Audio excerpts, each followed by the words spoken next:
We are the Holocaust.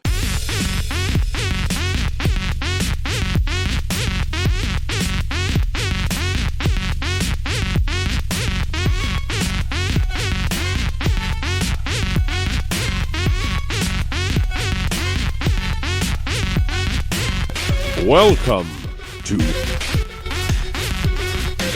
We Are the Holocaust. Hello, Bouncy. Hello, Rob. How the devil are you? I'm very good, even though I have been outside in the sun today. Yeah, that's why I'm checking after your welfare. So you have had particularly hot weather of late, and I know how you feel about these things. Well, last Wednesday, when we had the massive heat wave, I had a plan where I worked out where the sun would be on the house at any point. Right. Open curtains and closed windows. Right. Open windows and open curtains all the way through the house, all the way through the day. I didn't leave the house for 2 days. Right.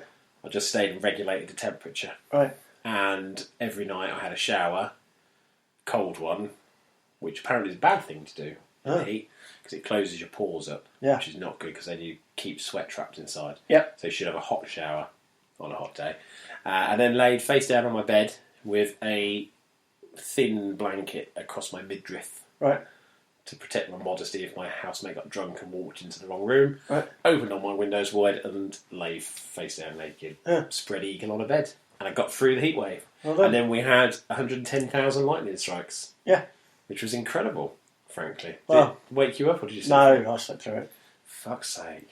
See, kept Emma up, but me and Annabelle sleep like, proverbial logs. Well, that's not a bad thing with your kids. No. Because you don't want them up. And Emma, I imagine, would have loved it. Oh, yeah. I got, while I was watching this, I think I showed Emma it on Facebook. I'll show you it again in case you didn't see it. But I was using an app that actually tracked the lightning strikes in real time, which is a quite cool little feature. So while we were seeing the thunderstorm, the majority of it was about 20 miles away. Right. Wasn't a huge amount where we actually were. No. And it's at very 3 flat o'clock ground here, so you're not many tall things. Absolutely. Although the wash got struck quite up. Oh, yeah. Fuck those 4 fish in particular. Yeah. It is actually 4 specific strikes. Yeah. That was the size of the lightning storm, though, at 3 o'clock, which went right from Liverpool out across Norfolk and the Wash. It did. It's huge. But yeah, 110,000. I think, 2 people died?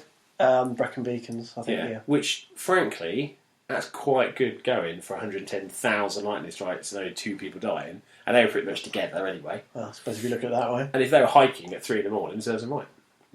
Maybe. I'm not sure I'd say it serves them right. Well, it's a bit harsh. You stay indoors, that's what I'm saying. That's the lesson to be learned here. The houses it was holiday in Greece instead, that's cheap right now. Or Tunisia, that's even cheaper. Oof. Well, no, you're not allowed to now because the government says you can't go to Tunisia, which sort of means the terrorists have won there. Maybe it's still probably best not to get shot. Yeah, but I appreciate your moral standpoint. Yeah, but I did agree with Russell Brand with what he said. Although I agreed with what he actually said and not what the papers said he said. What did he actually say? He actually said that David Cameron calling for a 1 minute silence while selling arms to the countries that are causing these atrocities is hypocritical. Yeah. And we should say no to that and say if you're actually sorry for what happened, you should stop selling arms. Instead of suggesting that we all stand in sombre reflection while you keep profiting off of death. Yeah. That's what he actually said. The papers next day went, the minute silence is a load of bullshit. It's like, well, no, that's not quite what he said. But yeah, his point was absolutely valid, and luckily the Western media managed to yet again vilify somebody who's speaking somewhat free-mindedly and said, oh yeah, how dare you criticise the fact that we sell arms to... There was something like, of the UN's at-risk countries list, we sell arms to 18 out of 25. Yeah. And they're the ones that we're worried about. So, yeah, I kind of agree that yes, we should all be absolutely horrified by what happened in Tunisia, but at the same time, I don't get when politicians go, well, this is absolutely intolerable, while they are driving that forward. So he was right to say that, and that's that. On the plus side, in about 10, 15 years, we can look forward to another Iraq war where we, again, fund probably the Taliban, like last time, when they fight IS. Because we funded them once to fight the Russians, then we fought them. So, as all things are, we will be funding them again. If we're lucky, within 15 years' time, China will just take over the world and everything will run a lot more efficiently. Did you see the Blade Runner tweet somebody put out this week. That with Beijing skyline. Yeah. Do you know that's been doing around for about 3 years, that photo? Oh. Every time That it shows comes how out, bad it is, then. yeah, every time it comes out, people go, this isn't sci-fi. This is right now. I took my glasses off for effect there. It's like they've actually done it. This is the Planet of the Apes. We've created Blade Runner already. But yeah, it's a good image that does show off quite a bit. My favourite environmental story this week is Tom Selleck is being charged with stealing water for his ranch. Stealing water in the back of a lorry. Well, they've got a massive drought in California, right? And so if it's state government or there's something, they basically said everybody's got to cut down the amount of water being used by 25%. It's ruining their agricultural sector in the state, and so now it's a case of basically publicly starting to shame celebrities who've got these luscious green lawns despite the fact there's supposed to be a drought. And Tom Selleck apparently was filling up a tanker from a public hydrant to take to his 60-acre ranch. So well, you can't use hydrants. They're only allowed for the fire brigade and for children to knock off and run around during hot days, or for a car chase to end on. Yeah, that's the only thing they're allowed to do. Yeah, with hydrants. They're not actually used to put out fires. But anyway, yeah, that tickled me. That did. It's a particularly serious moustache. Well, yes. Didn't he do? Look at my moustache. You think it tickles women when I kiss them? Only slightly. Only slightly. I watched Mordecai this week with Johnny Depp. Any good? Not really. No. Bloody terrible. Oh. It's got moments which are amusing, namely Paul Bettany's character and Paul Whitehouse's cameo. Right. Paul Whitehouse knows Johnny Depp from when they did the Far Show special, Yes. So Johnny Depp got him into the film. He plays a slightly dodgy Eastern European / Greek car dealer, right. Who just gets shot repeatedly. And it's the funniest thing in the film. Huh. And when Paul Whitehouse doing a cameo is the funniest thing in a big Hollywood comedy movie starring Johnny Depp, you kind of think there's something wrong with the water there. But there was a couple bits in there that were very, very funny. Primarily, obviously, he's got that curly moustache. That's a new thing for the character. Right. And the wife hadn't seen it. So he goes home and she's saying, well, I'm not going to kiss you with that thing. I did hear some clips on Mayo and Kermo, the podcast. Yeah. And so he kisses her and she has a gag. But he has a sympathetic gag reflex. So there's an ongoing joke where every time they kiss, she goes, and he goes, which is quite, it's funnier than it should be. Yeah. But Paul Bettany's character is funny. He plays a guy called Jock, who's like a manservant type. It's the butler, basically. The muscle more than the butler. Yeah. And every time they're in a bit of a caper, Johnny Depp will say to Jock, will it be alright in the end, Jock? And Jock will go, I couldn't possibly say, sir. Just nice and polite and formal, but obviously there's no way he knows. And then there's a bit towards the end of the film where he's doing some ironing, and Mordecai goes, will it be okay? And he just slams the iron and goes, how the fuck should I know? Just at that point you just think, I don't know whether Bettany's character there was just genuinely frustrated at the character, or whether just Paul Bettany was frustrated that he was in the film. Yeah. I watched loads of films this week. I watched like 14 films this week. Yeah. I even wrote a list. I saw you watch films. What was his name? Mall Cop 2. Paul Blart, Mall Cop 2. I did a live tweet of all the jokes that made me laugh. Yes. 0 jokes. Yeah. So yeah, that was terrible.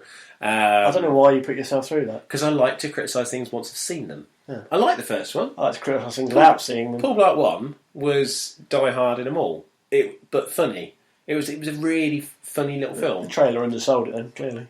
Yeah, it did. It's still Kevin James being stupid. I used to love King of Queens. So I like Kevin James as a character actor. But 99% of the time it's the same character. Yeah. Paul Blart 1 worked. Paul Blart 2, I don't know. I don't know what they were thinking. Then I watched a film called Miss Meadows with Katie Holmes. Right. She's a cover teacher at a school who's also a vigilante who's murdering people who abuse children. Right. It doesn't quite work, but it's sweet and weird at the same time. I wouldn't use the word sweet from the plot synopsis you just word out there. But it is. It feels like Walt Disney doing Batman Killers. All right. That's how I describe it. There's even a scene at the beginning where she's tap dancing down the street and there's a CGI bluebird tweeting around and deer skipping by. Oh. It feels like a Disney film, but then she pulls a pistol out and shoots a guy in the throat. And it's just blood pouring everywhere. So it sounds like a formula which could be like a cult classic, but maybe didn't work it quite didn't as well work as as well because they just didn't have the budget, and I think Kate Holmes was the wrong person for the job. Because she's just a bit too weird after the whole Tom Cruise Scientology thing. I watched it thinking, is this her trying to prove that she's edgy? This is her trying to escape from his basement. It's Yeah. actually live action footage. Could well be. Yeah. What else? I watched Mad Max. It's Me and Emma watched actually. as in Fury Road. Yeah. Yeah. What do you think? Yeah, really enjoyed it. It's certainly a cinematic tour de force, isn't Yes, it? it is. Although I think the criticism of it being called a Mad Max film are fair, in the sense that it does matter that Max isn't the central character, because he's central to the story. Yeah. But the world is more interesting, as far as I'm concerned. I don't care. So yeah, I think people who criticise it can fuck off. Yeah, I liked it when people went, "Oh God, it's Mad Max, not Mad Maxine. These women, oh, it's ridiculous. It's so unbelievable." So yeah, a post-apocalyptic film where gangs have cars that match their personalities, and a woman survives and drives one of those cars. Who'd have thought? She's not just a woman, but also a disabled woman who's a strong, positive role model. Well, burn it immediately, Christ. Kill it with fire! We can't have our Confederate flag, so you can't have your Mad Maxine. Yeah. It's I think Tom Hardy was great as well. I quite like Tom Hardy. I met him once. Did you? I met him at the Halo 3 launch. What was he doing there? Hobnobbing. Obviously, invite a certain amount of celebrities to these things, don't they? Was he very famous then? That would have been, 97? No. Maybe it wasn't Halo. What was it? Maybe it was Halo. It was one of the Halos. No, it was more recent than that. I've over-egged Halo 3. It was one of the Halos. It was a launch event in London. Okay. It's one of the websites I used to write for, I think. No, actually, no, I won it on Twitter. There's some bloke giving me your funniest catchphrases. Tom Hardy's company on Twitter. Fool. I won tickets to the event, and me and a chap called Dan went.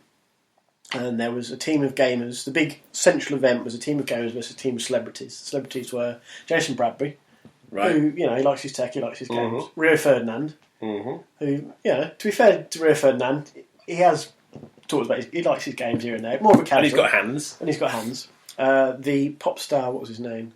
God, I've forgotten his name. Gareth Gates. No, not Gareth Gates. Mr. Hudson, that was it. He featured on a Jay-Z song, Young Forever. How bad does it have to get when you're like going, hang on, we've got Jason Bradbury? Well, no, it gets worse because Reggie Yates was the compare. So Tom Hardy was playing then? No, Tom Hardy was just there. So the biggest celebrity there. At the time, Rio Ferdinand, to be fair, England and Manchester United footballer, probably the most famous person there. That's a depressing And this is quite early in Tom Hardy's career. And he walked around the corner where me and Dan were standing, actually walked into me and apologised that he wasn't trying to touch my arse. True story, 100% true. That's what Tom Hardy said to you? Yeah, seriously, just because we stood right in the corner, so we could see kind of from an angle, and he just came around the corner and knocked into me. He was like, "Sorry, mate, I wasn't going to touch your ass or anything." It's all right. And you should have gone, "Well, what's wrong with me, big boy?" Because you could have been his wife by now. Well, You've ruined it. Yeah. No, you just stuck with Emma. Harsh. I strangely met Tom Hardy once. And so when you're watching Mad Max, you're thinking... Met him once. He apologised to me. He apologised to me. Glad fan. I like the fact that you didn't make a point of the fact that he touched your ass. Like most people would have gone straight for that. Yeah. He touched my ass once. Yeah. You what? Yeah. So the game has destroyed the celebrities, by the way. Absolutely destroyed them. Well, so they should. Yeah. The ironic thing was the fourth celebrity was a chap who'd won a tournament to be basically the fourth member of that team. Right. And the gamer team was the four runners-up, I suppose. Absolutely smashed them. Bradbury was the only one who got a kill, I think. Well, it's a shame we don't live like the film Gamer with Gerard Butler. Seen that? No, it's Gerard Butler, isn't it? It's basically they create a game where if you get the exception that proves the rule with Gerard Butler films is 300. Other than that, terrible. Gamer was alright. Gamer was alright. So what else did I watch? I watched Scream, the first episode of the new TV series. I wrote an article about that. That's all. Which genuinely surprised me. It's definitely an MTV series for MTV crowds. Like you're listening, there'll be a scene and there'll be some music in the background. It'll pop up. And I'll go, this song is such and such, which is fine. It's a music channel. Like it happens with other MTV programs. I can deal with that. But then Scream always had that kind of teeny edge to it. Anyway, absolutely, it was that teeny slasher type film. This is never shied away from. This is what I was kind of trying to get across in the article: is that Scream has always been relevant to the time. It's why Scream 4 didn't really work because it tried to be relevant to a time but failed. That it left behind. Because Wes Craven doesn't get this generation. He got the post-90s, like the death of slasher film. That's why Scream worked, because he was part of that generation. Yeah. So he could deconstruct it. But MTV knows the reality generation. They know the teen market. And so as such, you've got, the opening scene, which is kind of still the Drew Barrymore scene. Only it's now played out over IM on an Apple device, and she uses Siri. It says call the police, and it says something like call for pizza. Yeah, it's that sort of stuff, which is some people went, oh, that's so stupid. It's like, well, no, but that's what Scream did. Yeah. That's all Scream did, is it just took all these tropes. But it's stupid because it's true. Yeah, and it took the piss out of everything that was bad about horror films. This is taking the piss out of everything that's bad about like TV series. Because we live in an age where you've got the biggest horror things in the world are things like Game of Thrones and Walking Dead and American Horror Story and Bates Motel and Hannibal. They're all TV series, and they're all getting massive, huge crowds that are bigger sales than cinema. Because people want something a bit more meaty. So now's the perfect time for Scream 2. Meeting. Christ. Absolutely. So, which is a real shame it's not been picked up for a full series. But there was a brilliant tweet when Netflix passed on it. I went, just take this in for a second. Netflix passed on Series 4 of Hannibal, but have just financed a series called Dino Trucks. But I thought... They've given Adam Sandler money to make things. Well, I think give it some time and it will come back. It's too fresh. It's only just finished Series 3. Maybe. They can't really gauge demand just yet. But yeah, so the series works in the sense that it's doing a kind of, whereas the Scream was slasher movies aren't scary anymore, what Scream the TV series is doing is, you know what's missing, like those old A Boy That Once Died in a Lake story. Like, everything's ghosts now. Yeah. And so they've got this kind of thing where it might be something supernatural, or it could just be a killer. Yeah. You don't know.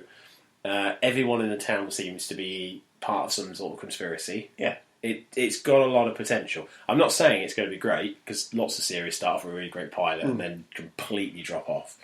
But they kill two people in the pilot, and that's it. So the fact that they didn't blow the load on that first episode gives me hope that they know what they're going to be doing. They do like a little sizzle reel at the end that shows you clips from the upcoming series, and it does look like they've put the money to good use. But by God, it is a show for teens, and I shouldn't be watching it. Yeah. It's like masturbating to CBeebies, really. Well, that's just probably not the best comparison you could have thought. Well, there's some very attractive people on CBeebies. Like the woman who does I Can Cook, her name's Katie, and she became one of the continuity presenters for CBeebies, and she was around on a space hopper. I'm telling you, if I was a 16-year-old bloke, that wouldn't have been any trouble whatsoever. That 2.5 minutes would have been enough. I'd have half warmed up before it came on, and then bam, off we go. Let's talk about some games. Let's just quickly run through the rest of the films. And then all in one day. The following films are all one day. Big Eyes, Tim Burton film. Really rated it. The Cobbler with Adam Sandler. The best superhero film I've seen ever. Kumiko the Treasure Hunter, the one where she tries to find Fargo's treasure. Very depressing. Taken 3, fucking terrible. Everly with Salma Hayek. Genuinely surprised me. It was incredibly funny and violent, and I highly recommend it to everybody. And then Mordecai. Watch all those in one day. That was Thursday, while rotating the cast around. But not the whole house, but the curtains. So in short, I'm alright in the sun. In short, thanks for tuning in to the Thursday movie show. Today, the only issue I've had today is I've been sweating a bit, because it was sports day, and I've been walking around a lot in the heat. And so I've caught the sun a bit, I've gone a bit red, look. Yeah. That'll go away by the morning. Passenger's arm there. No, some both. The passenger's arm. Oh, yeah. But I was sweating, and there were thunderflies, and they were then in the sweat, just wriggling around a bit. Nice. And then if I wipe my head, I just had a line of flies across my head. And I really hate flies crawling on me. Yeah. So that didn't make me very happy. But wait till you die, he'll be really pissed off then. The last hour, I've cooled right down, and I'm ready to talk about stuff, which is quite pertinent, really, because we're changing the show a bit, Rob. Slightly. We're going to get rid of what we've been doing, although we just spent 10 minutes saying what I've been doing. Yeah. We're going to get rid of that. We're going to get rid of the news. Yeah. Which means, unfortunately, saying goodbye to our Australian friend. The fucking news. news. The Ashes are on. We have to be patriotic in these things. Yeah. And instead, we're going to have different segments, all starting with the phrase, let's talk about. Yeah. Let's talk about pop music. Yep. Might use those sort of sound effects. Yeah. If I can be bothered. Well. But if not, let's kick it off and let's talk about Batman Arkham Knight. Because you've been playing this particular game. I have 100% completed this particular game. For the first time ever, I've completed 100% of Batman game. Because normally the Riddler stuff, I just go, you know what, that can fuck off. Yeah. It's an achievement. I don't care. I simply don't care enough to spend hours and hours. I'm going to clip that bit. It's an achievement. I don't care. I'm going to keep that because not very often we're ever going to use it. But in the past, that was the case. Like it did. But with Arkham Knight, if you don't do that, you don't get the ending. Right. So there's 3 endings for Arkham Knight. There's one when you finish the story. Yep. There's one when you finish the story, you get the option to enact something. Right. If you enact that at any time before 100%, you get an ending. Okay. And then if you complete 100%, you get an extended ending. Okay. And being a fan of Batman, and being a huge fan of Batman Arkham Knight, the Arkham series, I obviously wanted to see the full ending. Now, I could have YouTubed it. Yep. But I felt that, bearing in mind my partner had spent the money to buy me the game, that was a stupid idea. Yep. And I was in the house anyway. And so, over 3 days, I spent 40 hours and cleaned everything up. Absolutely everything. And it helped, actually, because the Riddler challenges, you can interrogate Riddler goons, right. and they will then mark them on the map. Okay. Once they're on the map, it's a lot easier to solve the puzzles, really, because you can pretty much figure it all out. But yeah, it's weird because we've seen this week that Warner Bros. Apparently knew that the PC versions were going to be dodgy months ago. Yep. Now we know they definitely knew something because they changed this required spec a week before launch. Yep. But what we didn't know is obviously how much notice they had of whether it was going to be a problem or not. I think it's irrelevant, really. They had to be locked into a date. I genuinely believe they thought they'd get it fixed in time. I don't think they deliberately shipped a broken product. I think they hoped. They chanced their arm. Yeah. And we live in an age where games ship broken and get patched. We've talked about that on previous episodes. Yeah. Ridiculous. It's not the biggest news in the world. It's not acceptable. Obviously it's not acceptable. But I don't think they ever expected the extent of the issue that occurred. But that's by the by, because they are working on the patch. They said today that it could be months before they've fully patched it, but they're working on getting it done in phases. But then, this week, I was a little bit annoyed, because they've announced that the Batgirl DLC is out in a week's time. Yep. Which seemed very quick for DLC, when the main game... How was the game been out? 3 weeks? 2 weeks? It came out 2 weeks ago, 2 weeks ago. So... Yeah, but this hasn't been developed by Rocksteady. It's been developed by Warner Bros. Montreal, who made Arkham Origins, which also has me a bit worried, because Arkham Origins wasn't great either. And it doesn't have Batman in it, which we do, because it's Batgirl. Yep, we knew some of the stuff about Batgirl and anyway, Robin taking on Joker and Harley. Yep. And the trailer looks very exciting. It's all set at Joker's Funland, which they reference a lot in Arkham Knight. You see Harley in the old proper Harlequin outfit that she had in the animated series. Which looks really stupid in the world of Arkham Knight. I thought that from watching the trailer. It didn't look right. It just looked like a dodgy mod to me. But again, I suppose if they want to kind of go back to the origins a little bit, it makes sense to have her in the origins suit. And I really want it. But then I started thinking that something didn't seem right. Like, the timing was a bit too quick. But fair enough, they've had another studio working on it. And it makes sense to get some DLC out. But why so quickly? Was it brought forward to try and distract from the issues? Yes. The cynic in me says yes. Yeah. Was it because a lot of people finished it quite quickly, and then they thought, shit, we need to keep selling games, so we would need people still talking about it? But also, this comes with a £35 season pass. Yeah. This piece of content, which is supposed to be the most substantial part, is £5.99. On its own. On its own. Now, where's my motivation to put another £29 down for what is essentially going to be potentially another story mode? Yep. Some drivable Batmobile skins. Which people have been indifferent to anyway. And some pre-order DLC that won't be out until September. The season pass really isn't selling it to me at all at the moment. See, if this is £6... Yeah.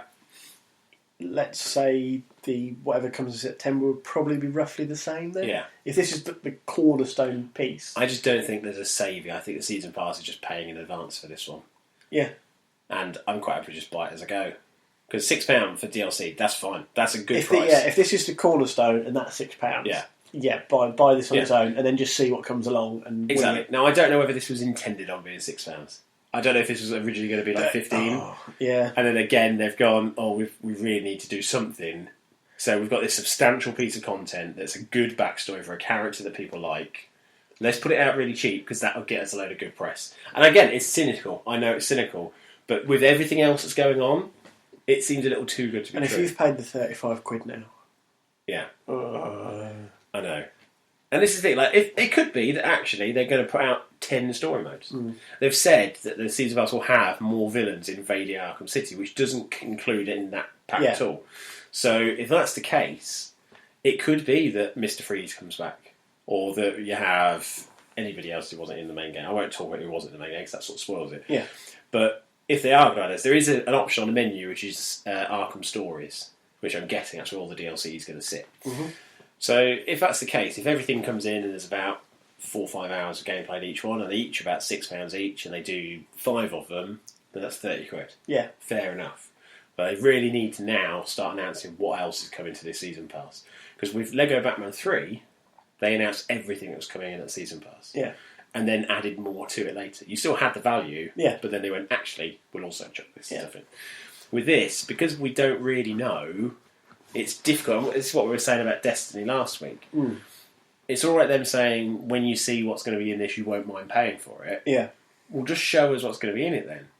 And then we'll decide whether it's worth paying for it. Like, don't tell us it's worth paying for until we know what the content is. Yeah. With this, if that Batgirl DLC had been £15, which wouldn't have been unreasonable in this day and age. I mean, Destiny's are what, 25 quid? 20 quid each? Yeah. So if they say £15 for the Batgirl DLC, I would have probably thought, yeah, that seems reasonable. Season Pass 35, that's good value. And at £6, it just seems far too cheap. Yeah. But, you know, I'm not complaining at £6. Well done, Warner Brothers. Please do it for all the rest of your games and stop charging me like £12 for Predator in Mortal Kombat because I don't want to pay it, even though I really want it. £12 for Predator. It's something like, I think it's about 8. I think it's 8 or 9 quid. But even then, it's a character in a fighting game. Yeah. It's not like a whole new story mode like this is. So, yeah, it's an interesting one. But the game, I can genuinely say I absolutely adored it. 2 issues, specifically. Not Batmobile, like most people. As I said last week, I'm very good at driving a Batmobile. If I do say so myself. Well, I've had arguments with a few people. Like, one person said they gave up on the Riddler missions just because of one mission, which you needed to use a Batmobile function. I did that first time. I was like, it's easy. He was like, damn you! I was like, well, I'm just very good at being Batman. My 2 issues are, Batman is my first issue. Right. He's a real po-faced bastard in this. Right. Fucking miserable. Like, he's just overly cruel, overly violent. There's a torture scene where he gets a guy on the floor and he remote controls the Batmobile onto his head, right, and revs it so it's crushing his skull a little bit. Right. But you can keep that scene going for as long as you like. And the guy's going, I'll talk. And it keeps going if you want it to. And it's like, at what point would Batman genuinely roll the wheel of his tank over someone's skull to get a little bit of information out of someone? That didn't seem like the Batman I knew. Isn't that part... It strikes me as part of the point, maybe, because I know a lot of other people flagged up the idea of Batman killing someone. That is a big theme right the way through it. What, like, he's almost like he's lived on this edge for so long he's fallen off it. It's more that maybe he should fall off. That's what the game's trying to say. It's not a massive spoiler to say that at the end of one, a major character dies. We won't go into the detail of it. But that event is integral to everything in Arkham Knight. Yeah. But only to Batman. It doesn't affect what Scarecrow's doing. It doesn't affect it does affect to a bit what Arkham Knight's doing. But ultimately, it comes down to Batman trying to decide whether he is what Gotham needs anymore. Yeah. And whether actually what Gotham needs is somebody who will pull the trigger. Which is a question that's been raised in the comics a lot. But because of it, the dialogue we get from Kevin Conroy, who was the voice of the animated Batman and was in all the other Arkham games apart from Origins, because that was earlier. But the dialogue sounds like it was just written by someone who's used a soundboard for Clint Eastwood films. And just gone, hey Kevin, can you just record these? Like, you talk, or I'll open up your brain and get the answers myself. It's like, right, okay. And Commissioner Gordon as well. They've replaced the guy who does the voice for Commissioner Gordon with the guy who played Mike in Breaking Bad. Right. Now, he's a really good actor. Yeah. And his voice, you'll know him more from Modern Family. He plays Al Bundy's brother, the bald guy. Yep. Yeah, that's the same guy from Breaking Bad, because you've not seen it. So he's got a very, like, why are you doing this to me? Yeah.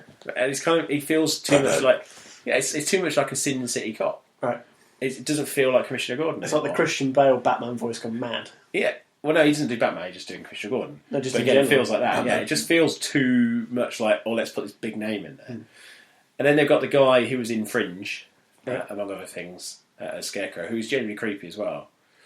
But, yeah, the whole thing of Batman, he's just miserable, and he doesn't seem to have any soul whatsoever. I didn't care what happened to him. Through the whole game, they kept telling you, this is how the Bat died, this is how the Bat died. The first line of the game, this is how the Bat died. So all the way through, you're thinking, I wish you fucking would. Just hurry up and die. Because frankly, you're bringing me down. And so, yeah, they handle that quite badly with just him, and the dialogue's awful. The other issue is the reveal of who the Arkham Knight is, which obviously I can't go into. And the only reason that's an issue is because it is an existing character from the Batman franchise. Right. Despite Rocksteady saying It won't be. it won't be, DC have given us permission to create a completely new character. Now, the Arkham Knight is a completely new character, but the person inside the suit is not. And I find that a bit of a lie. It's twisting the truth. Because the character who it is makes a lot of sense. Yeah. And look, I have no issue with who the character turns out to be. But again, when you're promising people a brand new character, that's quite exciting. Because to me, I was thinking, well, actually, who could this be? Like in the previous games, we've had Bruce's relationship with Talia al Ghul. And so it could have been something a bit like the Damian Wayne storyline that came on. It's just, again, it's badly handled. There's a lot in this game that it should be amazing. There's just a lot of things associated with Arkham Knight in general that have been badly handled. And yet, despite all of that, it's still one of the best games I've played in years. Like, it doesn't matter. It doesn't really affect it too much because the puzzle element is perfect. Yeah. I love the Batmobile. Eventually, I really got to love taking on the Riddler trophies, actually, because it felt like it was a proper challenge. It felt like its own game. Like, if they'd have released that, like Batman vs. Riddler, and it was just a downloadable game for a $5, that sat right for me. So, yeah, it's an incredibly solid game that just... Warner Brothers haven't done it any favours. But, yeah. I mean, I know there's a couple of weeks' time you're not going to be able to do the podcast because you're on holiday. I am. So my intention is to perhaps get a couple of people who have finished the game. We'll probably do a spoiler cast of it. Yeah. Then, because it would be nice to talk with people who've played it and finished it, and don't have to then spoil it for you or the listeners who don't want to listen to it. But yeah, there's a lot that my enjoyment of it comes from stuff that's very spoilery. The one thing that's not a massive spoiler, but I will point out to people, when you're starting the game, have you ever seen the vines of Bat-Dad? Yes. Guy is like, Jen! He's got a cameo. Oh. Rocksteady put him in, didn't tell him. So there's a scene in a diner where it's him with his bat mask on, with his phone. And he's like, I'm Bat-Dad, I'm Batman. Like that. And it was just a nice little reference to it, which I thought was quite cool. He didn't know until someone sent him a clip of it. Oh. And so he put it on his Vine feed, which is like that moment when you find out you're in the new Arkham game. So, yeah, there's a lot of love for Rocksteady. The level of detail in that city is phenomenal. Yeah, I've never seen a better looking environment to play around in. Next gen consoles, you see? It really is. Yeah. It absolutely is. It wouldn't have been possible before. But there you go. It's we'll talk more about it on an upcoming show. But for now, let's talk about Ayrton Senna. Yes, appearing in Angry Birds Go. Yeah. And we're both a little bit conflicted about this, I think. Well, I mean, we're both of an age to remember Ayrton Senna at his height. I remember watching the race in which he died. I remember clearly the crash and thinking, didn't look too bad. And then hearing the news later that it was very bad. I don't know, that crash was pretty meaty at the best of times.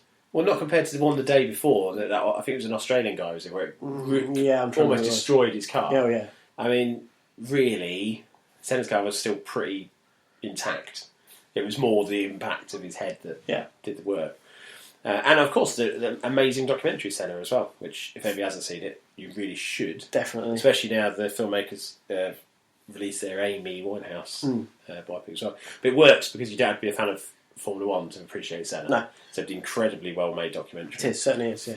But now he's appearing in Angry Birds form. Yes. As a racer in Angry Birds Go, which is their downhill kart racer.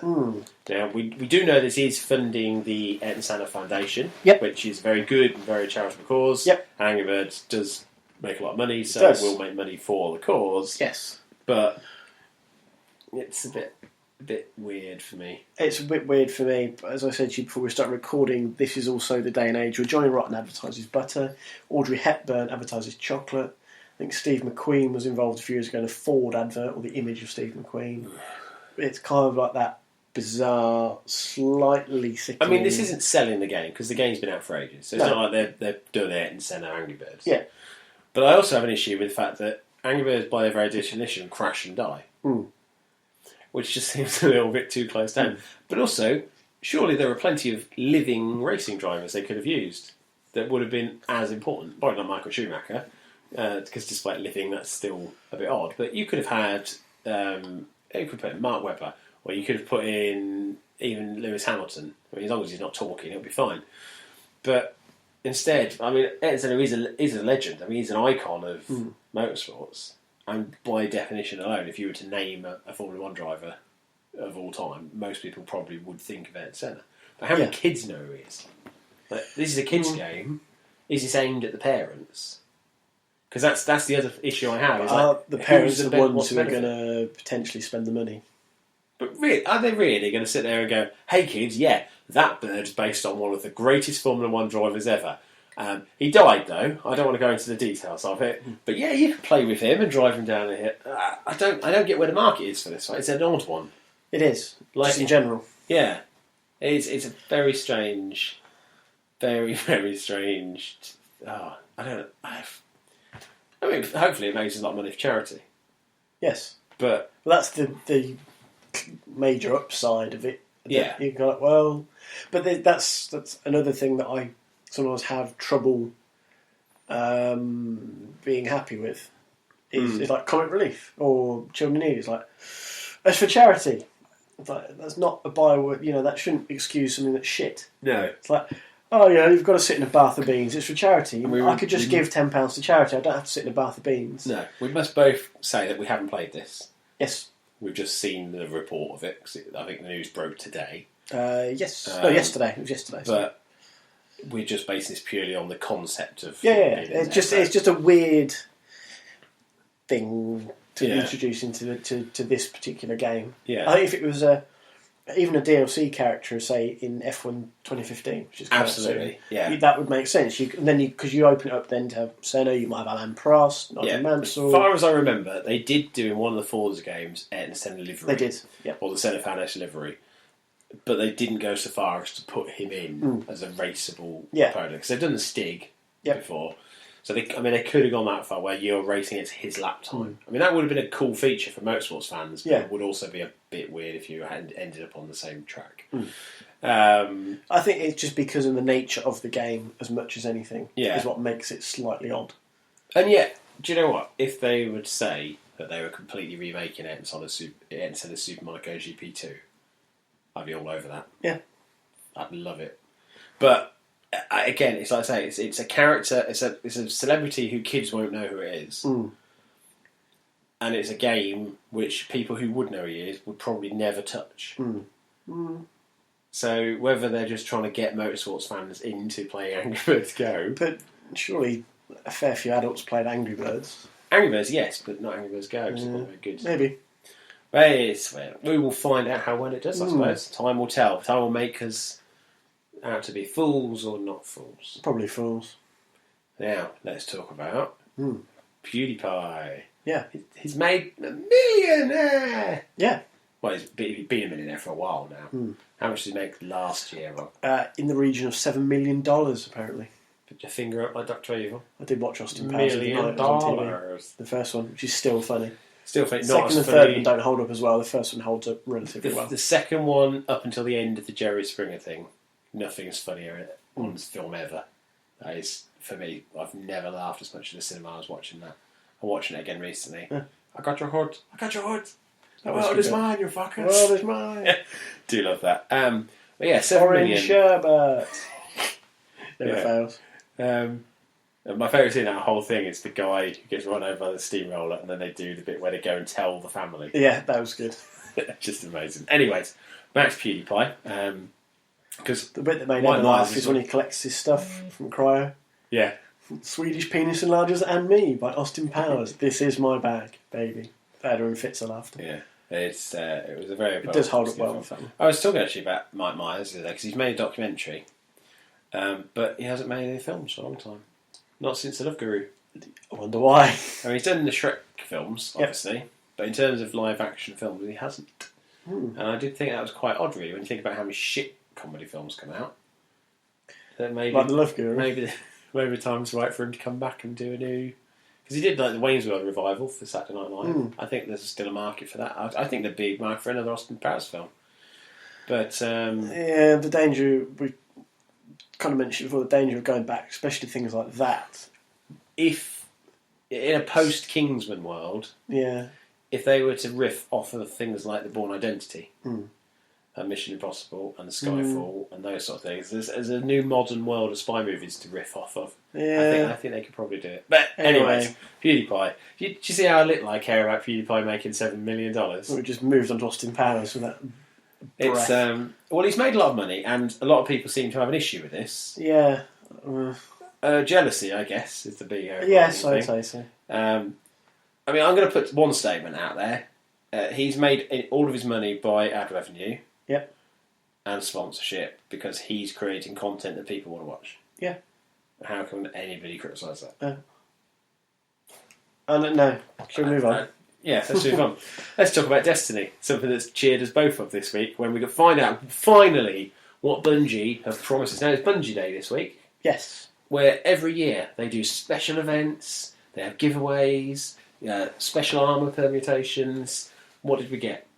An announcement and nothing else. The game itself, I don't know if you loaded it up on Bungie Day. No. I did just because I thought the postmaster would have something like Happy Bungie Day, love Bungie. Nothing.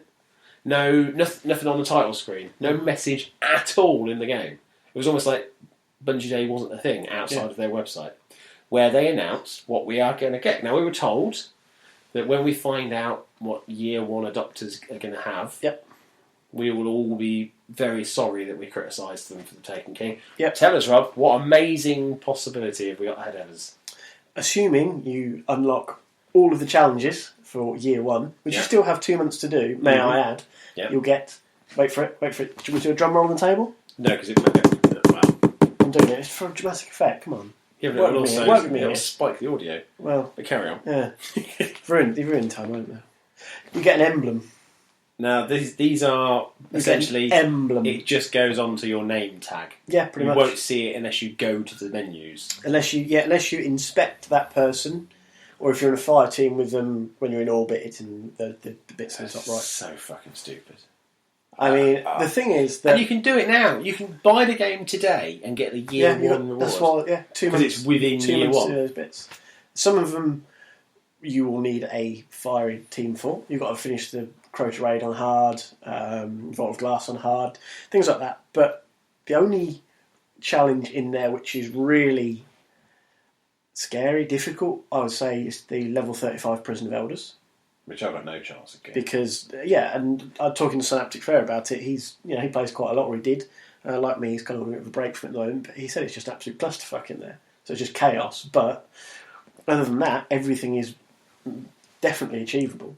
Probably in the 2 months if you knuckle down, because there's a lot of stuff in there. I think I've done about half. I've done all but 3. One of them's find the brass gold chests. Well, if I'm that bothered, I just look for a guide online. Bango. I've got a book upstairs that'll tell me where they are. There we go. And do you know what? Level Still 35 don't prison and Vault of Glass on hard. Yeah. Again, in space of 2 months you could do all that. Some of them are just completing certain points in the story. So you just bash through the story, which is easy enough to do. Yeah. So, yeah, it's particularly underwhelming, especially given that emblems are pretty common in the game. Iron Banner comes with emblems. You've got all the stuff from the Reef. You've got ones you can just buy that you've always been able to buy. I've got the limited edition. Yep. Which came with a limited edition emblem. Yep. What more of a year one thing could you have than the only available limited edition thing compared to this, which potentially every single player could have, and probably will. You will see dozens of people having it at least, with no unique nature, whatsoever. And that's the thing. As I said, the only thing that really holds any fear in there is the level 35 prison, because obviously that is the big challenge since House of Wolves came out. Because the highest you can be is level 34. You're going into a level 35 challenge, so your impact's 30, or your offense is 33% lower, and all this sort of shit. But an emblem, they're so frigging common. You know, at least if they'd done another skin for people's ghosts, because nobody really sees those apart from yourself. But you know you've got it, and they've done fuck all with the ghosts since the game came out. Yeah. If you look in your inventory, you can hold different ghost shells. Yeah, I've got one from the limited edition, but that is it. That's it. They piss all. So I showed Welshbeck mine, and he had a look at it. That's cool. Thanks. But that's it. That's done. Yeah. I genuinely, what I expected was a year. Like the people who played it within launch window. Yeah. Right. I expected an exclusive raid or something like that. It's not. Which would be what I thought. It's it would not even be, like a cloak for your hunter. I was expecting just something that will be visible everywhere. And so if you go running around the Cosmodrome, people can see you running around in your little hat. Yeah, you can go look at that guy in his little hat. He did the year one challenges. What the fuck is the emblem thing? What I imagined was year one adopters were going to get what I class as marathon mode, where you basically go through and you play big scenes from the story mode, one after another. Right. So you would do finding Warmind. Yep. When you got to defend that hangar, and you'd go from one to the next, to the next, to the next, to the next, to the next, to the next, all the way through, finishing with the final boss of the story mode. And then you could have aspects of other strikes as well coming in. You could have modifiers that you could slot in. All that content is existing content, but it would be a mode exclusive to people who had played it for so long that they would actually probably enjoy that walk down memory lane. Because a lot of people probably won't play those earlier levels again. And that was one of the things that quite a few people enjoyed about House of Wolves, because it did retread some old ground again. And there was that element of nostalgia of going... Granted, it was a little bit simplistic on Bungie's front, just to go, oh, brilliant new DLC, just using the same areas again. But from a nostalgic point of view, to retread that ground, a lot of people did go, this is pretty cool. Especially the first time you do it, you go, wow, this is a good idea. It wears off pretty damn quickly once you've done the story mode once. But it's just an absolutely woeful idea. Just appalling, especially given the negative PR they've had recently with the Taken King stuff. And more so that they thought this was going to be enough. Yeah. That they thought they came out... If you read the post, they're so excited about it. And then when you go to the website to check the progress, it forces you to install the app. Yeah. And I was like, well, what have you done that for? Like, I want to have a look on the website, thank you very much. Like, on your mobile phone? I should. Yeah, I do want to actually just look at it in-game. Can I not do that? Oh, no, you can't do that. Yeah. Why can't I do that? The thing is, I looked on my app and was like, where the fuck do I find this? I just do it on the website. I couldn't find it. Yeah, I couldn't find it. Like, and then it's just like, all that for this. It's just... Yeah. Yeah, so... for a game that I played regularly, I think I logged on Monday morning because I was on the late shift at work, bought the scout rifle from Calix that I've been waiting for with the weapon core from the prison. Okay. Had a quick run around on the Cosmodrome with it because I had time before I had to go to work. Was completely underwhelmed by it. It's something I've been waiting for weeks for. And I don't know, I might play Batman Origins at last. I still haven't played it myself. I've had a football manager out most of the time. It's just the whole thing. It's just completely taken the wind out of the sails. The enthusiasm for it's gone. And if you're starting to... That's the thing. Destiny has a lot of critics. It's one of those games that once it gets into your skin, it tends to hold you. But as soon as you knock the wind out of those sails, I've got no appetite to go back. Yeah. I think Welshbeck's visiting the Flares next week, so we've sort of organised to have a bit of a run around on there as a group effort. And probably after that, I'll chuck it back on the shelf, and that might be it. Yeah. I've no appetite to invest when I get to the Xbox One. Postman Gav, bless him, he did say, I don't play the game anymore, you can have my disc. A big thank you to Gav for the offer, but Do I want to buy But that also the says quite DLC a lot. again? If Oh yeah, he's willing to he's give just it away. And then you've still got to buy the DLC again. That's £50 again. Yeah. I could buy another game. So now we're that's at a point NHL where 15 16. Is this? That's Tomb Raider, £50 there. Yeah, we've talked a lot about that. We like the idea that Destiny could every year just add more content to a base game, but actually, is this why other companies haven't done it? Because it's almost at the point now where people are just so fed up with what's been, and I don't know if it's because Bungie themselves have really kind of just almost pulled the plug on it themselves a little bit, or whether it's just they needed to get a lot smarter with how to handle this kind of thing, because nobody else has done it. No. And so, kudos to them for trying, but they really have dropped the bollock. See, part of the problem here is that it is, I think it's another example of the hype train being revved up. Yeah. And then what actually turns up is a Hornby model railway set. Which is moderately cool, but compared to a massive great hype train, not quite the same thing. And that was a problem a lot of people had from the start. It was this grand idea that a lot of people bought into, and it wasn't the grand idea they expected. Yeah. So it's like, is this it?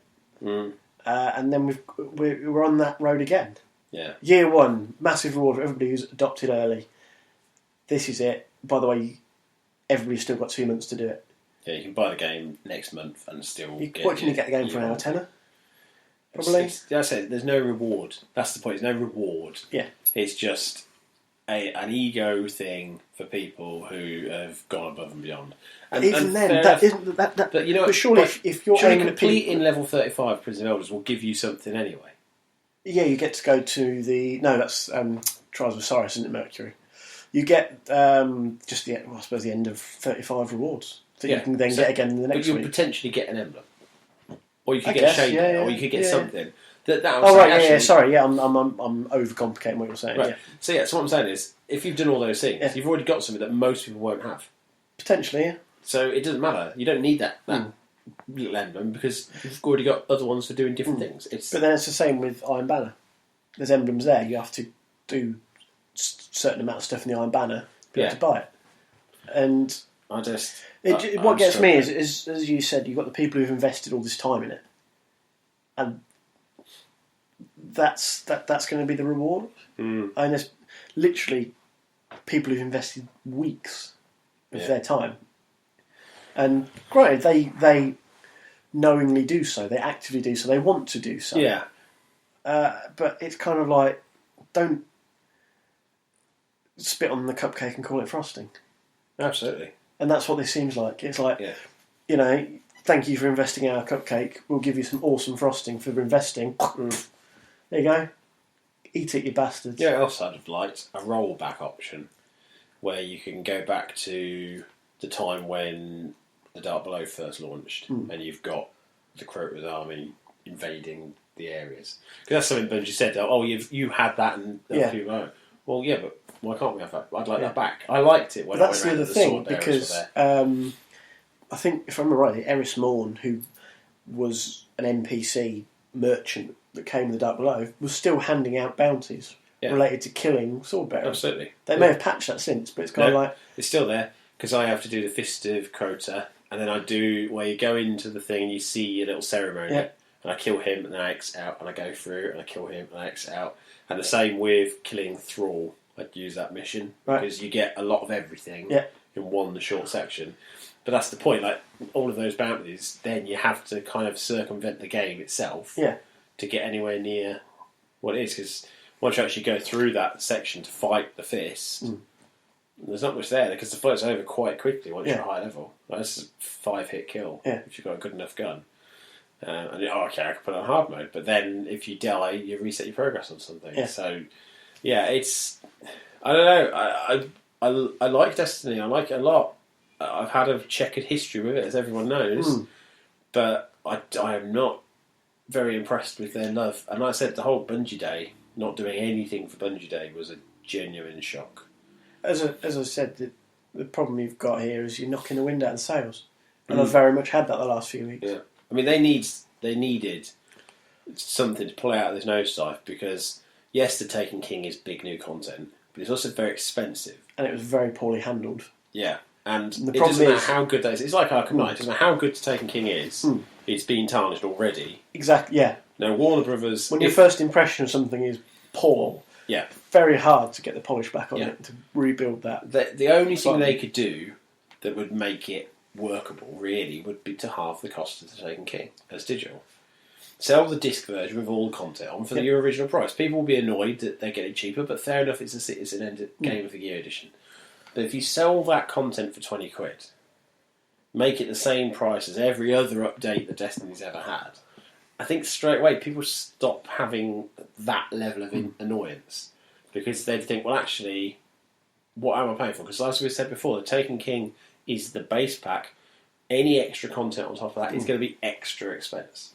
So it's not just saying you're spending another £40, it's just spending another £40 and then potentially another £35 for a second season pass. And £75 for another year of Destiny, when this year has fizzled out very quickly for a lot of people. And we're talking, like yourself and the players, we're talking about people who have poured their life into the game and now feel absolutely shit on. And absolutely disrespected as a customer as well as a community.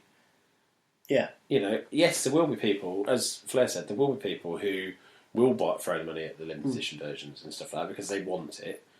But I think now those people are thinning out. Yeah. Because they're starting to think, well, actually, is this So that was the thing, talking to Synaptic Flair this week, is we both I said to him, I've kind of gone off it a bit, I need the break. And I don't particularly miss it. So I hopped on to try and get the scout rifle, because that was one thing I actually quite wanted from doing the prison. I kept a weapon core to get the scout rifle, because I use the rifles heavily, and this is it. And I was talking to Synaptic Flair, and he's like, I don't really miss it either. I'm quite enjoying my break. And it's, I've generally got that point. It's like we had this little thing on a Welsh back for a while, we'll have a little thing, and then, I don't know. It's another one. Because this, I can go elsewhere for a social game. That game has lived and died on being a social thing, but the community will only survive as long as Bungie foster the community, and Bungie have fucked the community up with this.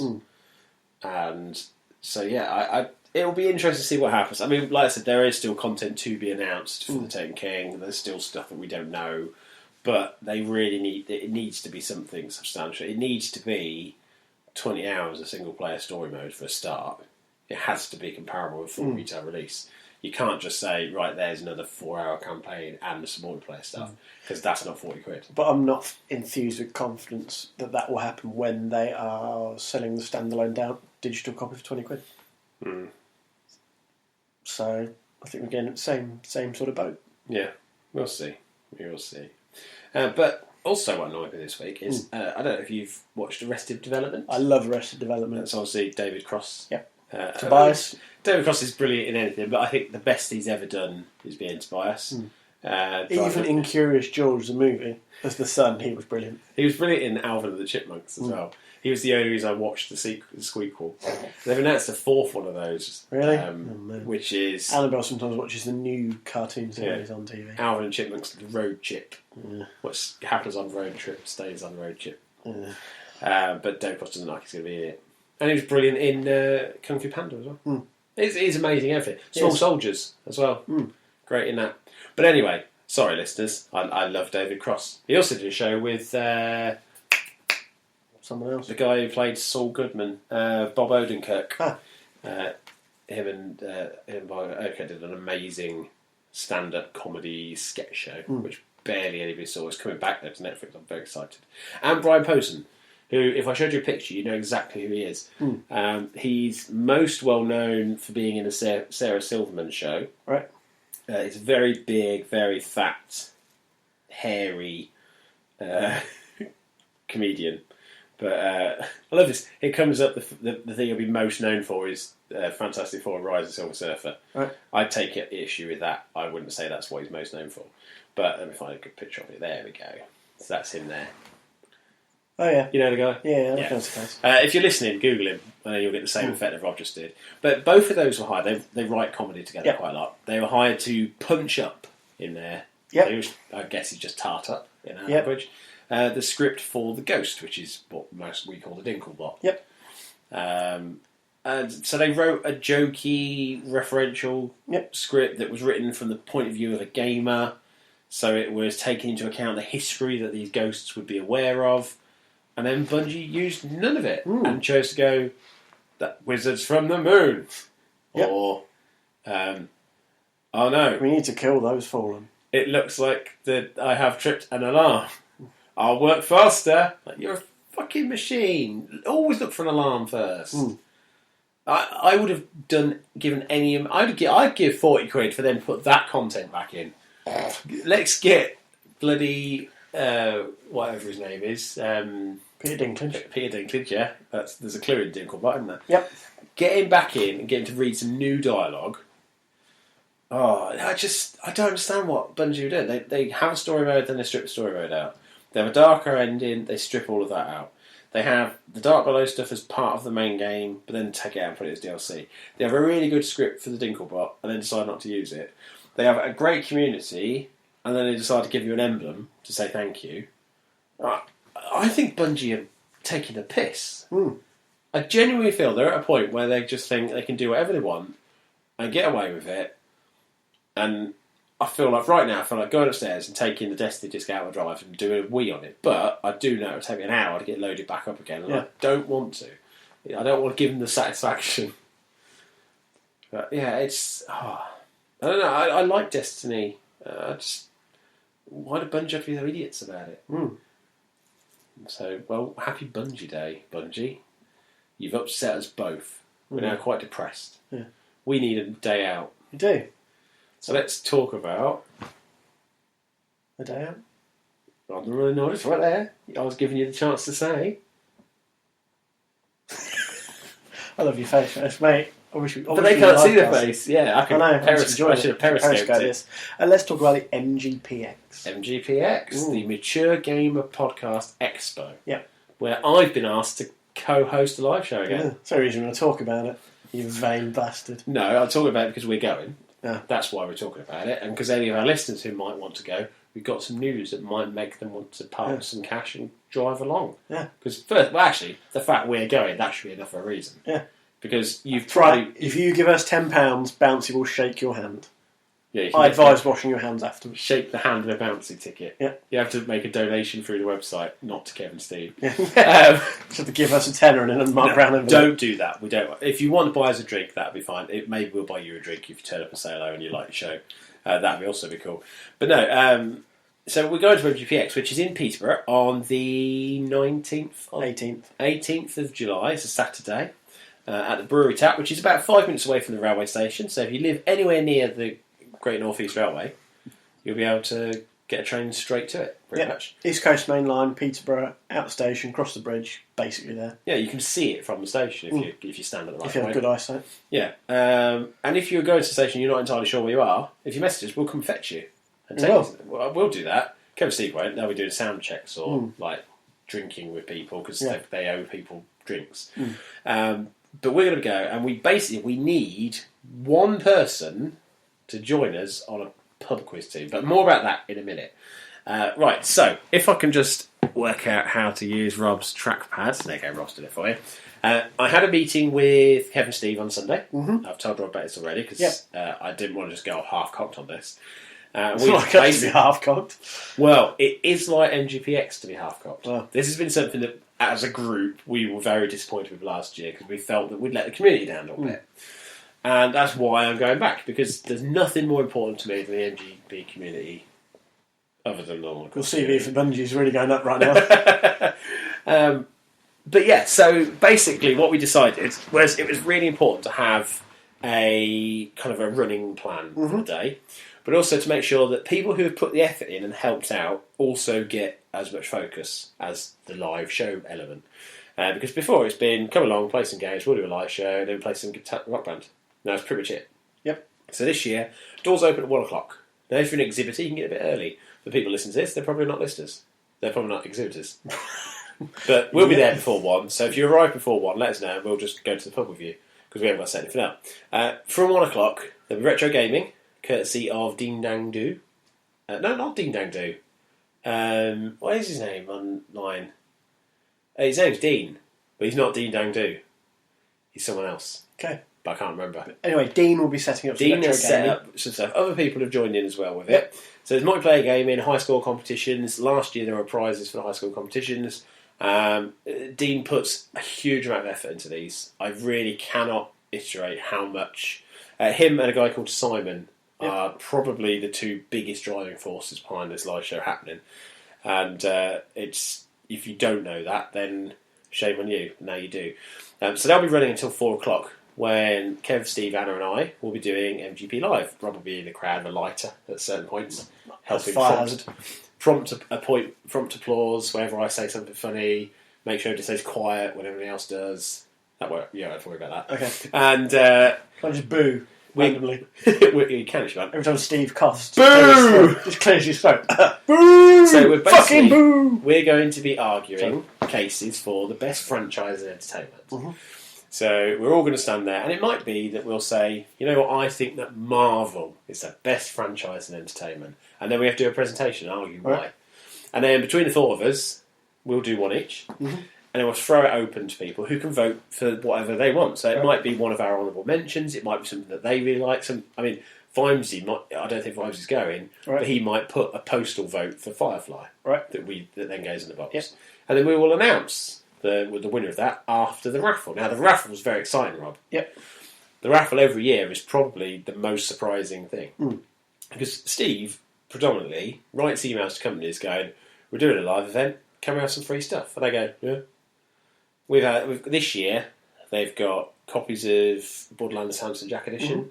They've got Football Manager goodies. They've got T-shirts and key rings and posters and all sorts. I don't actually know what they got for little stuff. Yeah. All I know is the Grand Star Prize. Yeah. One person can win the Batman Limited Edition PS4 with the best version of Batman Arkham Knight. Yeah. I say the best version because it's the most complete. It's got the Scarecrow stuff. Yep. And it's proven to run a lot better than the PC version. And you get the amazing grey Batman effect thing. So how do you get a raffle ticket, Rob? Do you know? Yes. Tell me how you get a raffle ticket. You buy one. You don't have to buy one. Well, you don't have to. You can to go to the event. You buy a ticket, and you've got anything from nothing at all up to I think £35. I think is the top one. 25, I think. 25, which is the Drink of a Sheepdog ticket. Yep.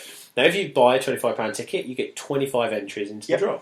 If you go to the Mature Gamer Podcast website and sign up for a newsletter, even if you can't make it to the event, you get entry into the draw. Yep. If you basically if you go along and you put £1 in, you've got a ticket in the draw. So you buy one. Yeah. So I technically correct. The best kind of correct. I would suggest the best thing to do would be to probably, even if you're not entirely sure you can make it, buy a £5 ticket because you're almost guaranteed a prize. I don't think in any year we've ever done anybody's gone home with nothing. Darren, a friend of ours, who I beat up while he was dressed as a bear once, he won like 7 T-shirts and 2 games one year, and he gave me most of the T-shirts to my kids because they were medium-sized T-shirts. Yeah. And no gamer is ever a medium. No, that's probably why we got sent a lot of those. But like I said, the Batman Edition PS4, which was sent to by a listener, just as a donation to support, to say thank you for all the free shows, which is really awesome. That is immense. That is a pretty amazing prize, and so so that'll be drawn at 5 o'clock. Lots of awesome prizes, and then we're doing a live Q&A. Now, as far as I know, Kevin Steve are going to announce this on the show this week.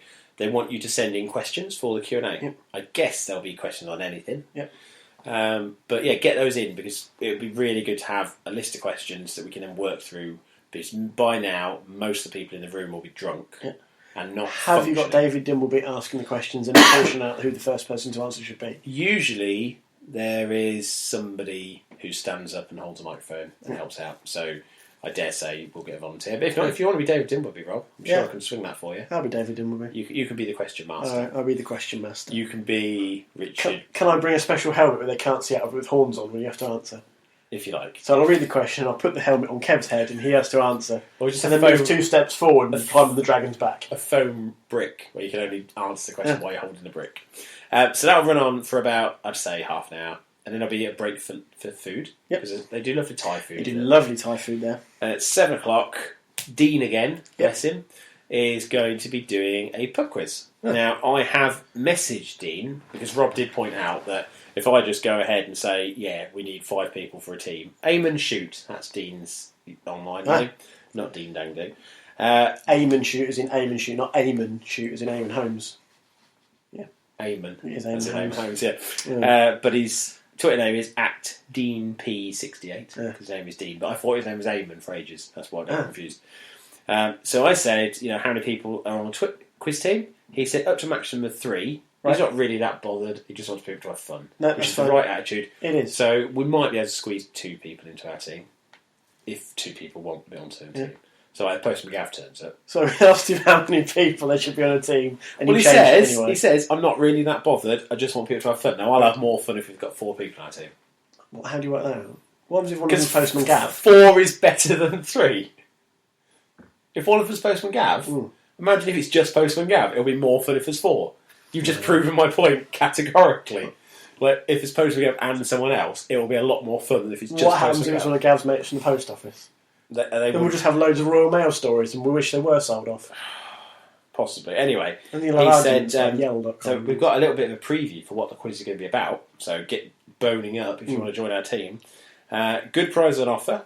It's a mix of video game, music and sounds. Right. So questions, music and sounds and games. Sci-fi and geeky questions. Ooh. So if you think you're in for that, it's free to enter, because of course you're already there, so you can do it. And why not? Have some fun. It's always good to have a quiz. It's always good to have fun.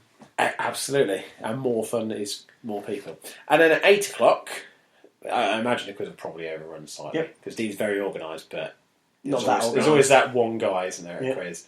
Normally you. You know what I mean. And I'll be there. 8 o'clock onwards, it's usually this is where we'd have Rock Band. Yep. Now, the problem with that in previous years is very loud. Yep. It does make it very difficult to have a conversation. So this year, board games. Yep. Cards Against Humanity. I'm taking Splendor, Zombie Dice, Batman Love Letter. Hopefully, and again based on Rampage, if it gets to me in time. Possibly Marvel Legendary, although I think that's a bit too much for drunk people. The people from the Player 2 cast. Mm-hmm. That's Ian and Nikki. Coming up on the train, and they're bringing. I can't remember her name. I was trying to think of her Twitter name. She's Nikki Boom Boom. Hi, Nikki. Good to see you again. Hello. I recognise you. So they're bringing some small games that can go in a bag while they're travelling on a train. So obviously, if anybody's coming along and you've got a game you really like and you want to share it with somebody, so you might be Gav and you might have Flashpoint. You want to bring it with you. Pandemic, I could take that. That'd be a good one to take. You could bring Ticket to Ride with you. Could. If you so desired. I don't think I'm allowed to take it. No, you're probably in trouble. No, we'll get in trouble for that one. I think I might be able to get a European edition of that to borrow. So I'll bring that. As long as you know how to play it. Because I've never played it. So, yeah. So we're, between Rob and I, we'll have just a go whole... on strike. Okay, well, now that's not fair. The tube strike is entirely justified, given what they're asked to do. No, I was talking about Calais. Oh, right, okay. Yeah, they can fuck off. Do you know what? The thing I love about Calais is that they're complaining that loads of people want to come to Britain.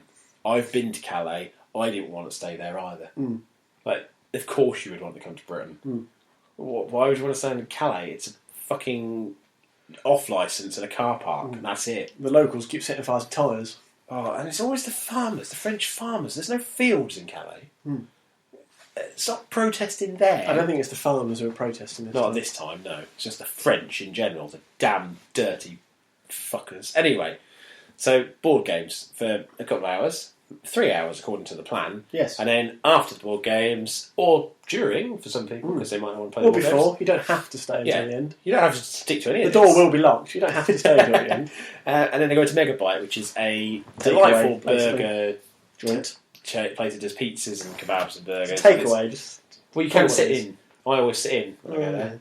And then the first year I went, I was upset, and Dr. Hamhock was with me, and I was almost crying, and I sat on a step eating a burger, almost in tears, while Hamhock just sort of rubbed me on the shoulder, and then we stayed in the worst hotel in Peterborough, according to TripAdvisor. What is the worst hotel in Peterborough according to TripAdvisor? I can't remember, but it's on Lincoln Road, which should tell you enough. Yes. A dentist who's sleeping in the We had to get the key for it from a pub that wasn't the hotel, Right. then drive to the hotel where there was a guy who was obviously a lookout for drug dealers.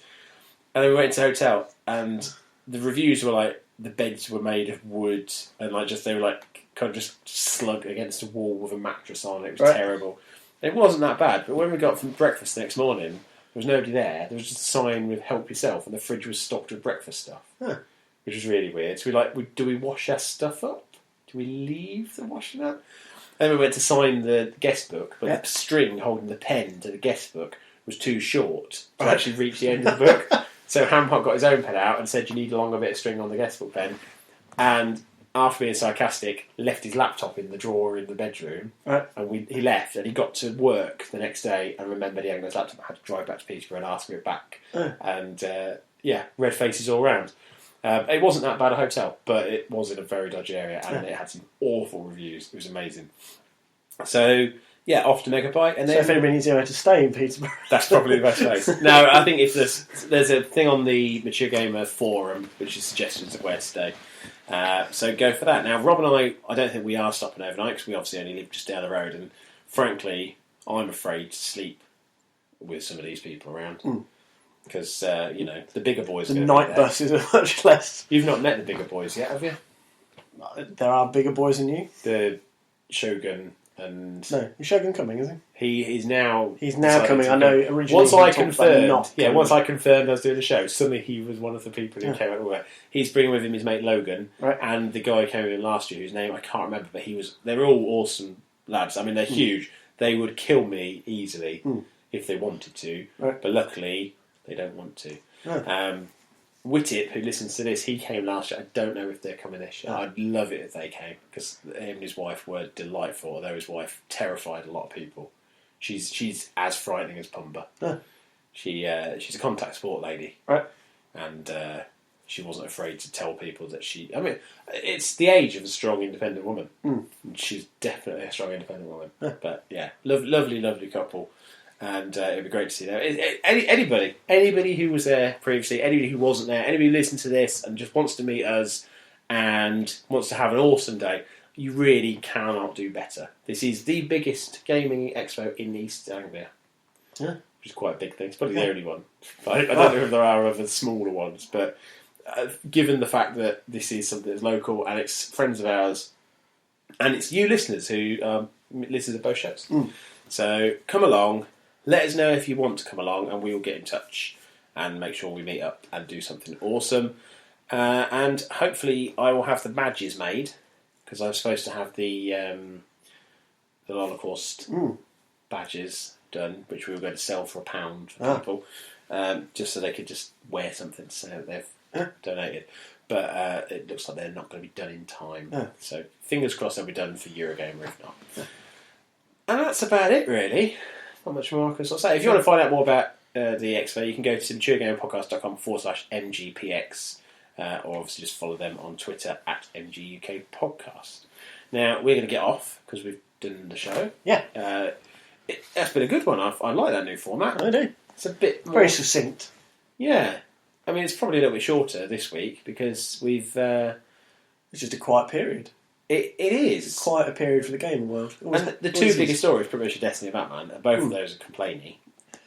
So we just depressed ourselves, is what you're saying. Yeah. I mean, next week, Ant-Man's out. So we'll have that to look forward to. Obviously not before we record, though. No. But, that's that. You might have a cricket game to play by then. I've got Her Story, which is a really good little indie game that I've got that sent over to play. Cool. So we'll have lots to talk about next week as well. But we want you to talk about stuff. So get in touch with us on Twitter @WeAreTheLetterR, We Are the Holocaust. Follow me at BounceWithHR2B. Follow me at RonMcGregor35. And go to the website at www.holocaust.co.uk. Yeah. Because there you can email us as well, of course. Of course, and you can email us at wearetheholocaust@gmail.com, or you can just go to that website and click the big envelope. Yeah. And that does it. And while you're on the website, you might think, that show was pretty good this week. That kept me entertained for an hour. What is an hour worth to me? Probably about £2. I'm going to go to their donation button and donate £2 as a one-off thing. Or £1. Yeah. Could be £1. Could be £1. You think it's worth £1, donate £1. Yeah. And then we put all that into equipment and running costs and hosting and stuff like that. I mean, you don't have to. But if you think you've got value, then we would be very grateful. Yeah. You can also, if you don't want to donate money, but you do want to buy stuff, you can use the affiliate links. There's a Loot Crate one and an Amazon one. There is. And people have been using the Amazon one. We have been very, very grateful for Definitely that support, and that is absolutely going to change the shape of the show going forward. Good rounder. Yeah. Rob and I have been talking about what we would like to be using this money for, and we've come up with a sort of a 6-month stage plan that will mean that by the end of this year, this show will be so much better than it was when we started. A little bit better than what it is now, because it's pretty awesome now. Yeah. And if you think it's awesome, you can review us on Twitter, on iTunes, and say so. You could just say the word, "This show is pretty awesome. I listened to it, and it is awesome." Or you could say, "I listened to it, and I didn't really like it," and then say why. Yes, please say why, because obviously we do value feedback, both And good and bad. Yeah, and if you want It's nice when people like it, but sometimes you want to hear the people who don't, just so you can say... And we've had emails where people have that's said... what I mean, roundy, see? Yeah. We've got some rough edges, we'll make it rounder. So get in touch by email if you want to have a conversation about it. Yeah, I mean, you can write a bad review and email us. Yeah. And then it's up to us to earn your review. To make you go back and change I don't that want review. people to just go, Bang. I like Bouncy and Rob, I'll give them 5 stars. I want to be a 5-star podcast. Yeah. That's the point of the reviews. Like, if you're just going to review 5 stars because of us, that's great, thank you. We like that. But it means more if you know you earned it. And so if you think it's a 4-star podcast, review it 4 stars. If you think it's 2 stars, review it 2 stars. Justify it, get in touch, talk to us, let us have a conversation about it. And if you do like the podcast, tell your friends. Do that. Spread the love. And when you're at your mum's house next, load up iTunes and subscribe to us on her behalf, because she would probably like it. And it helps. So, yeah. So anyway, we'll get off. I've got some articles to write. You've got some work to do. Yeah, I've got to look at the internet, overreact to sexy Aunt May. Yeah, Marissa Tomei. Yeah. Which is, I don't think that's over sexy. I mean, she's looking a bit older now. She's 50 now. Yeah. And some people have said, to be fair, with Tom Holland as Spider-Man, it wouldn't be age that gap's outrageous. He's an aunt, supposed to be a teenage Peter Parker. An aunt can be 15 years older, and it'd still be an aunt. Like, But that's what it's like. but when if Sally he's- Field was announced, they said she was too young. Because they always imagined Aunt May to be a very elderly lady. That's because that's what she normally was in the comic Yeah, books. but But equally, it doesn't have to in the be. comic books, Jarvis was a butler, not Yes. a computer. Yeah, So, absolutely. there's artistic license in all the films. Yeah. I mean, it could have been worse. It could have been Paula Abdul and that cat as Aunt May. Could have Uncle Ben. And then the cat got shot. And Tom Holland went, well, great responsibility comes 2 steps forward, 1 step back. Yeah. Oh, Green Goblin, I'd kill you if opposites didn't attract. Now give us a kiss. But no, it's a weird world we live in when people get so wound up about that. I mean, the first big controversy was, oh God, Peter Parker is straight and white. What a surprise. Well, yes, he's straight and white in the comics. Yeah. Like, I know they can make changes, but there are gay and minority heroes already. Let's concentrate on making sure that their story gets told instead of changing a high-profile one to it for just the convenience of having said. If they wanted to make a big change, they just would have done the Miles Morales Spider-Man. Yeah. Which they still will. They will do that Yeah. at some point. They said that Marvel's now got a plan until 2024, I think it was. Probably. And then they can reboot everything and start So again. yeah, I mean, they've got that much of The a new plan. Avengers. Well, the new Avengers is a thing, Exactly. and one of the Avengers appears in Ant-Man. But we won't say who. No. Do you know? I think so. I'm not going to. We won't I'm say. sure I've seen it. It's in a Spanish trailer, I think. It hasn't been any of the Western ones yet. So, yeah, we will get off and go and Google pictures of Marissa Tomei. See you later, everyone. Bye.